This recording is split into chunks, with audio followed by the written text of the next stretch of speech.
A very good morning to all of you. तो आज हम पढ़ने वाले हैं अपने आयुपेक का नेक्स्ट रूल्स या फिर नेक्स्ट लेक्चर की तरफ मूव करते हैं।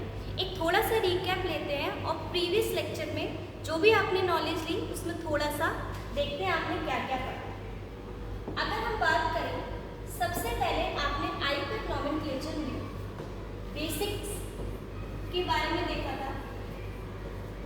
बेसिक्स में आपने एक स्ट्रक्चर पढ़ा था आयुपेक नॉमेनक्लेचर का। वो स्ट्रक्चर कैसा था एक बार जरा देखिए। आपके पास सबसे पहले आप लगाते हैं प्रीफिक्स। प्रीफिक्स के बाद आपके पास वर्ड रूट ऐड करना है और वर्ड रूट के बाद आपने ऐड किया था सफिक्स, जिसमें हमारे पास प्रीफिक्स भी आपके दो तरीके थे।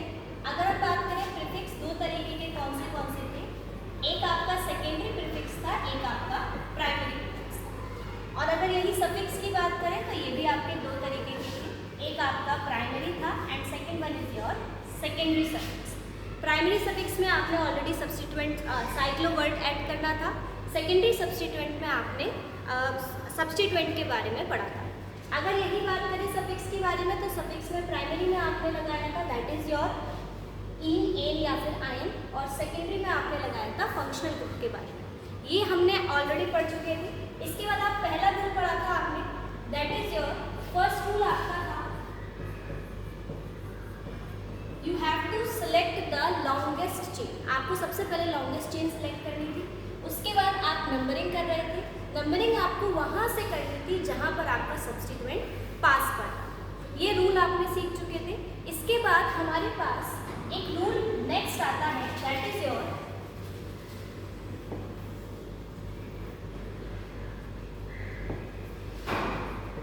Rule for complex substituent. अगर कॉम्प्लेक्स सब्स्टिट्यूएंट है तो आप किस तरीके से नेमिंग करेंगे।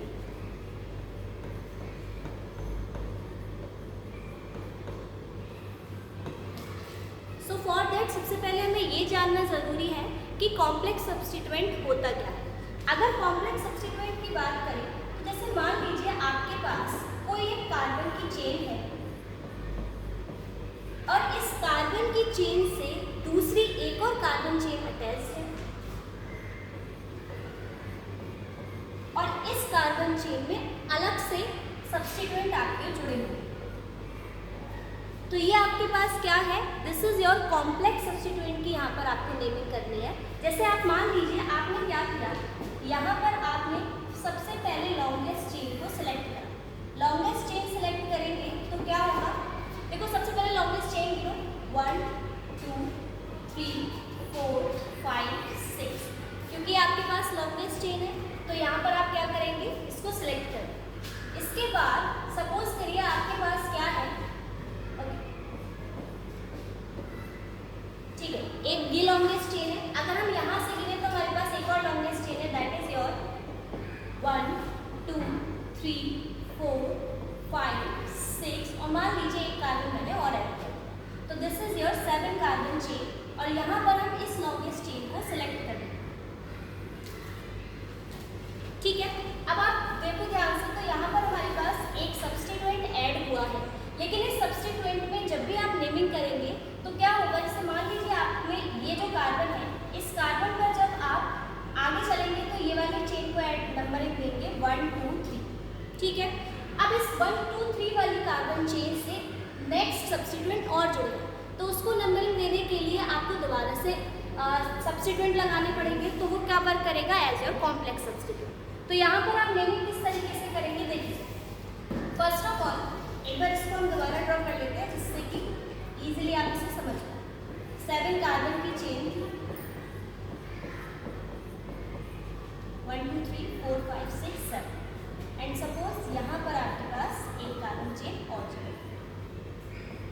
अब देखिए नंबरिंग करनी है आपको, फिर से वही रूल लगेगा, वहाँ से नंबरिंग करेंगे जहाँ से सब्स्टिट्यूएंट आपका पास पर। तो यहाँ से करिए 1 2 3 4, यहाँ पर भी 4 नंबर पर आ रहा है, और यहाँ से करेंगे 1 2 3 4, यहाँ से भी आपके पास क्या आ रहा है 4 नंबर पर, ठीक है। अब क्या होगा, जैसे कि यहाँ पर आपने नंबरिंग करी, यहाँ से 1 2 3 4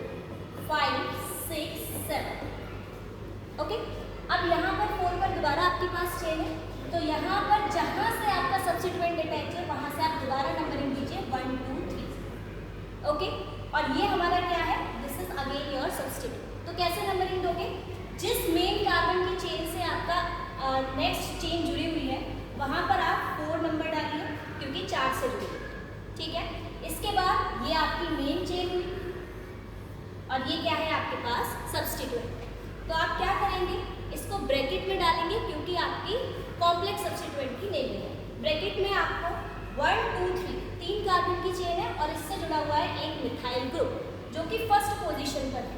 तो 1 मिथाइल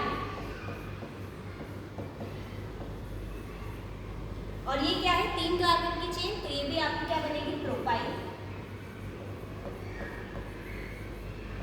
अब क्योंकि सब्स्टिट्यूएंट की नेमिंग हो चुकी है, अब हमारी किसकी बारी है, मेन चेन की बारी है। तो मेन चेन में कितने कार्बन है आपके पास, 7 कार्बन है, तो ये आएगा आपके पास हेप्टेन। तो इस तरीके से हम क्या करेंगे, कॉम्प्लेक्स सब्स्टिट्यूएंट की भी नेमिंग कर सकते हैं। Is that clear? अगर क्लियर है तो एक एग्जाम्पल और कर लेते हैं। सपोज आपके पास ये कार्बन चेन है, यहां से आपके पास एक सब्स्टिट्यूएंट जुड़ा हुआ है,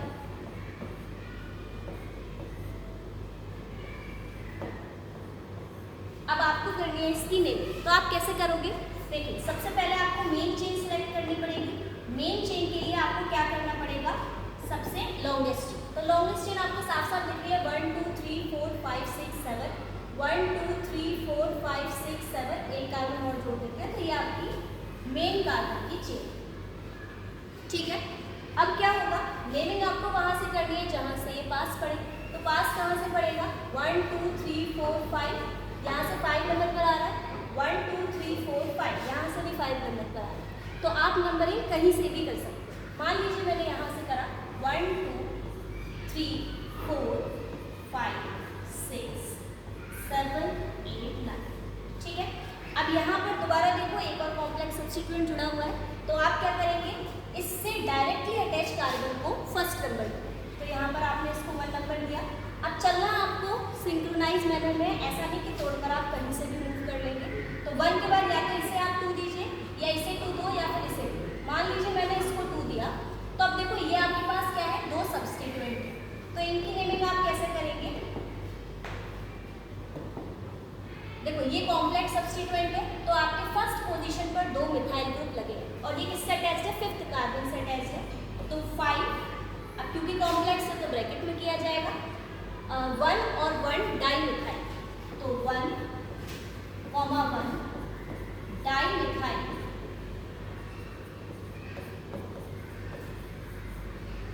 ठीक है।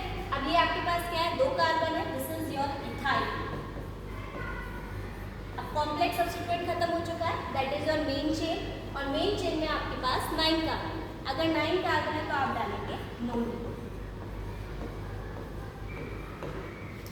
सो आई होप आपको क्लियर होगा। आज की वीडियो में इतना ही। Thank you.